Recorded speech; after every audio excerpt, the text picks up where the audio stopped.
Hey guys, welcome back and thanks for tuning in again. Today we have a video that I've been chomping at the bit, anxious to get to you for about a month or so.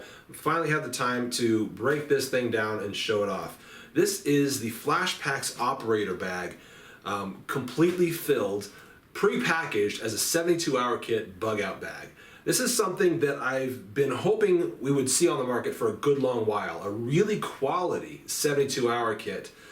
Both in the construction of the bag itself and also in the contents, most especially in the contents. Not to say that this has got everything you'll need. There's definitely going to be some specific things that you'll need to choose to put into this bag to supplement your particular needs, but it's got almost every single base covered straight out of the box, and that is fantastic. Now the price on this certainly reflects that. This is about, I'll tell you, might as well give you the price right now. This pack goes for about $350 shipped. All right, that's shipped straight to you anywhere in the United States. That sounds like a really hefty price tag. What we're gonna find out today in this video though, as I break down all the components and show you every single piece of it, is that it is very much worth that. I've showed you another bug-out bag breakdown in the past. I would say that the Falconer 27 from VanQuest and all the gear that I put into that one is worth hundreds of dollars more than $350, which you would pay for this one.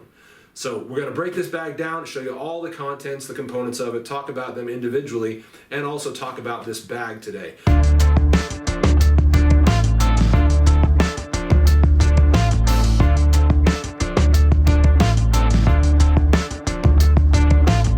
I would say that this bag, this operator pack, is probably about half as good in quality as, let's say, the Falconer 27. And it's roughly half the price. So I would say that this bag at around $89, which is what Flashpacks charges for the bag alone, is actually pretty good.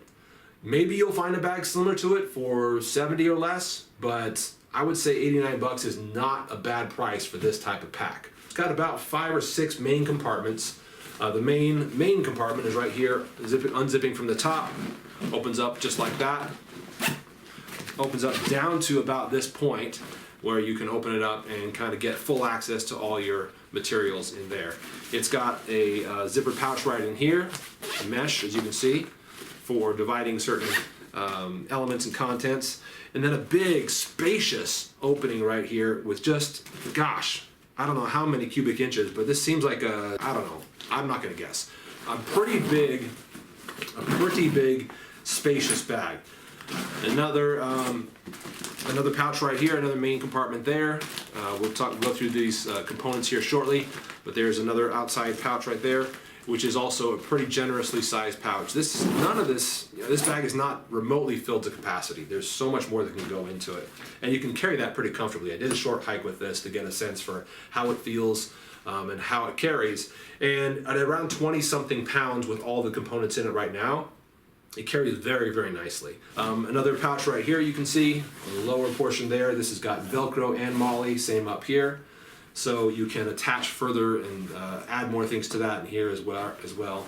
But we've got a pouch there that opens up pretty nice and wide.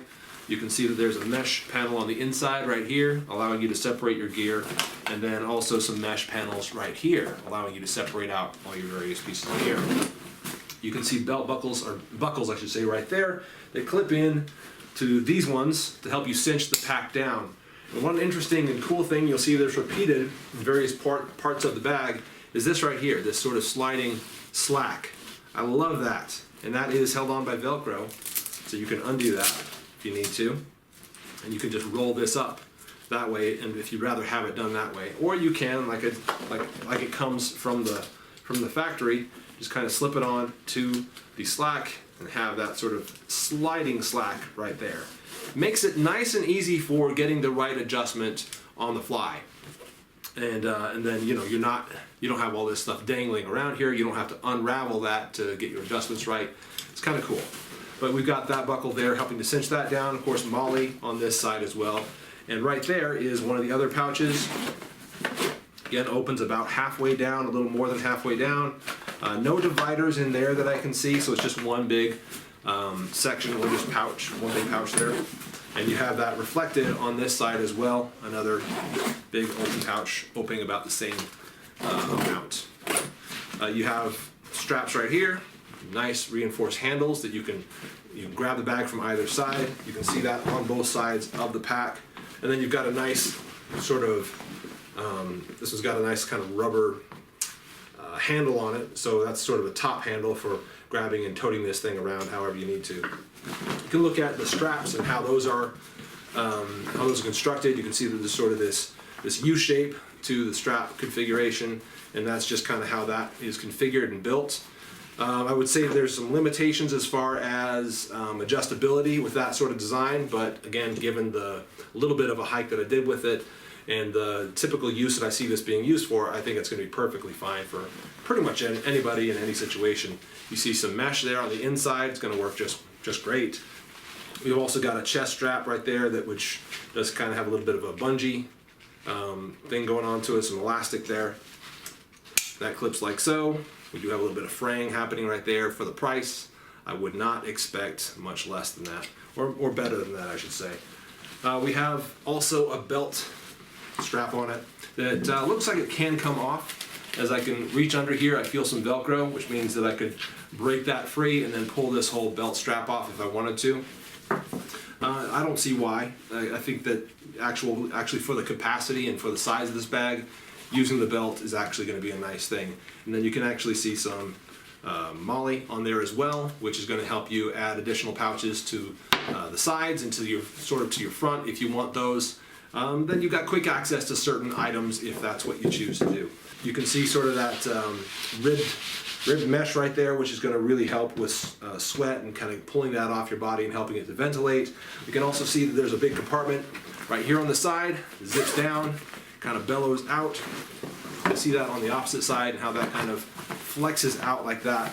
So you've actually got a very spacious compartment in there, and that would be great for holding a tarp or something like that. I thought that was actually going to be our not the ventilation, but the hydration pouch. But I don't see where that hydration tube would come out. So you could probably, if you wanted to, sort of zip that most of the way up and have your hydration tube coming out of here if you wanted to, and then maybe cinch these together so that you're not causing a problem or zipping that down the whole time. Could certainly do that. But I also see that there are openings on the top of the pack right here. This opens up actually. So this could be a hole for the hydration.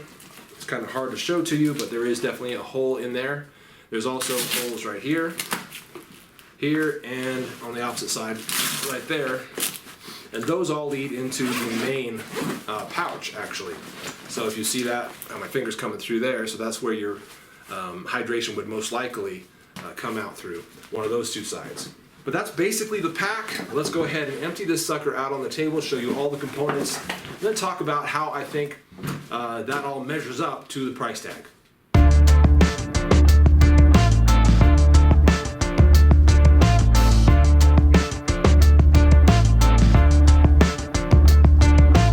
So let's start with a look at the total value of all these pieces, pack included. Comes in to me, as I counted, at about $332.25.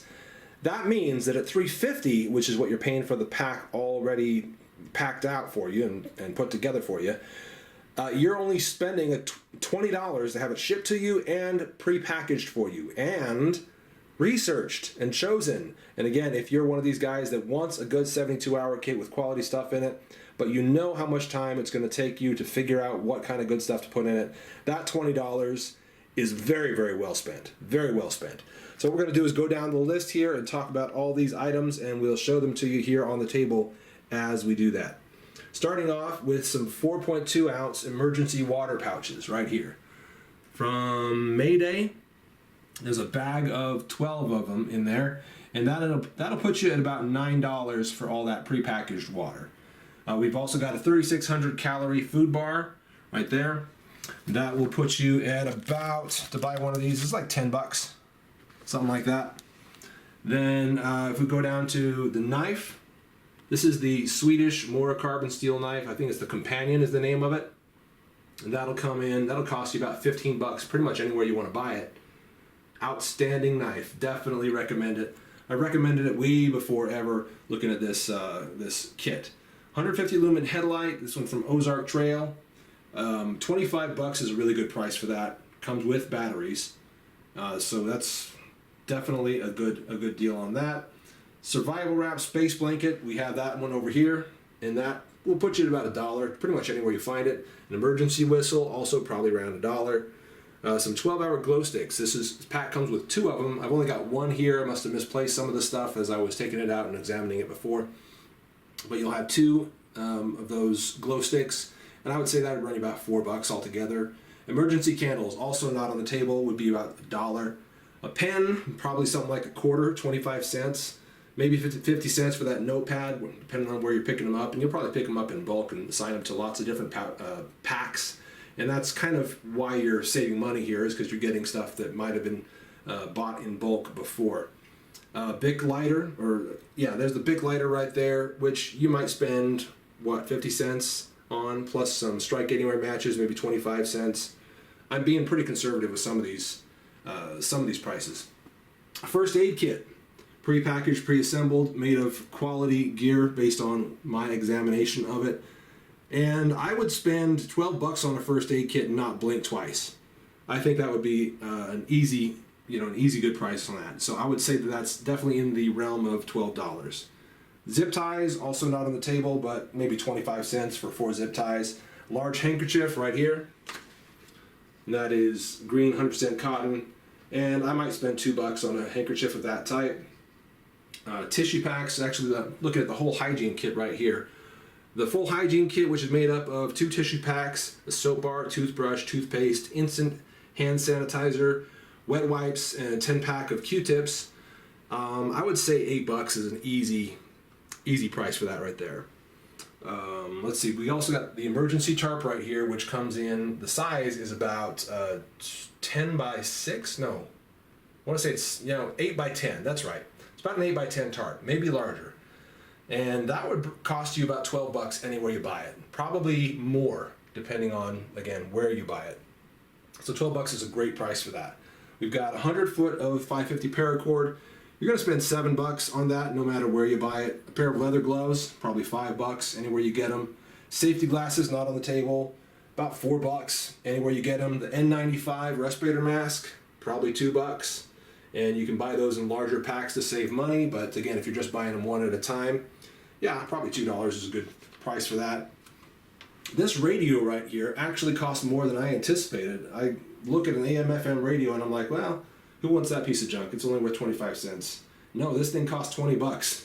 Built by Sony, it's pretty good quality.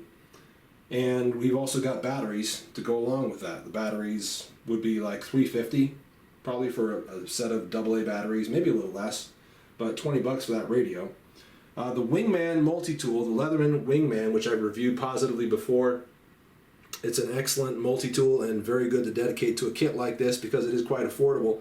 Even so, $30 is what you're going to pay for that pretty much anywhere. Maybe a little less depending on when you got it. But if you were to shop around for that one today, $30 is a pretty good price for it. Also, here's another great component right here. SAS Survival Guide. And if you're going to buy one of those alone, you're going to pay about $9 for it. What else? How about the SOG entrenching tool? That comes prepackaged in here, and that's going to be around $12. A military canteen.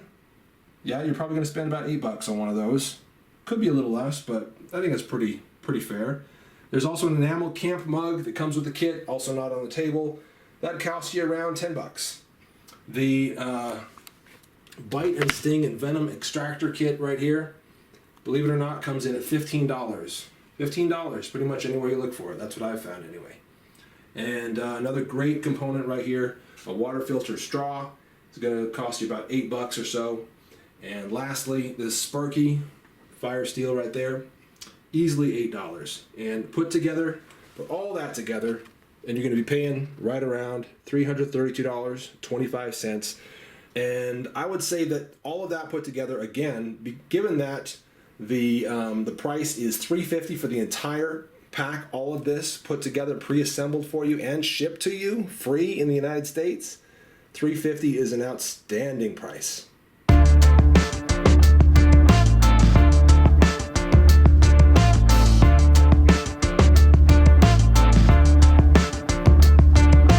There are definitely some things I would recommend adding to this kit, chiefly among those, a change of clothing, your own personal clothes, some socks, things like that. Maybe there are some specific hygiene items that you need or some specific medications that you need. Definitely don't forget to pack those. I would definitely add some cash to it as well, some reserve of just spending cash. I would also, at your discretion, look for some self-defense options to add to this. Perhaps a firearm, perhaps pepper spray or bear spray or something like that. Flashpacks.com is where you can go to check out the operator pack as well as all the other packs they carry. Some of them are pre-packaged. You can pay that price, or you can go with the pack alone and pack it yourself. I would guess that you'll probably save some money by going with the pre-packaged one, because unless you have a whole bunch of this stuff already, chasing these items down and putting this pack together yourself is going to cost a lot of time and a lot of money. So if you're one of those folks that wants a great 72-hour kit, some sort of a good bug-out bag, and you don't know where to start, you don't know what kind of quality components to put into it, this is an excellent option for you. Flashpacks makes some great kits, and I would definitely recommend that you check them out. Once again, flashpacks.com is where you can go to check out both the operator kit and a whole wide variety of other kits that they make. I'm a late Boy Scout. Thanks very much for watching. We'll see y'all later. 5-hour energy, and I think that kind of speaks for itself. Why would you have 5-hour energy in a go bag and something that you're going to use as a potential 72-hour or maybe more kind of a kit? I think it makes sense.